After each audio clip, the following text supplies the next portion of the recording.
加上豬油渣嘅味道好香，全部食啲街坊。呢度開幾耐？過咗30年。嗱，咁嚟到街坊都推薦食嘅一間傳統嘅瀨粉，我哋一探究竟好食。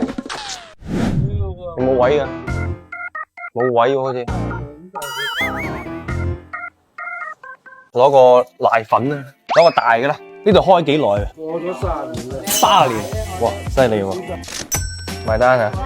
好遠嘅地方過嚟嘅，外地有冇啊？外國都有啊！我哋拍完更多外國，你揾位坐先。呢個咩嚟㗎？入邊有豬油渣㗎嗬？有啊，攞埋啊！我哋睇呢啲，都好街坊街嚟嘅。平時你哋幾點開門？今日幾點收鋪？都係啲老街坊嘅生活節奏。咁你哋整嘅話，要唔要話提前幾個鐘頭整？5點啊！5點啊？5點鐘整。好辛苦。裏面應該有蝦米啦、香菇啦，呢個豬油渣嚟。係豬油渣，好香。好少地方有打豬油渣。呢個咩嚟？哦，呢啲係都係豬油渣。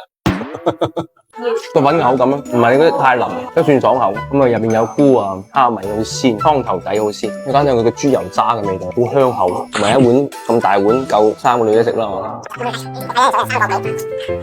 個性價比好高，店面啊唔大，因為全部食啲街坊街里，個個都係拼台，即係住喺附近嘅。先冷咯。哦，好近啫，好唔好食你覺得？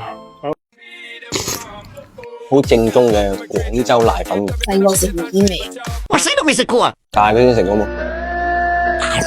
係咪細個嘅味道咧？你評論區話我聽。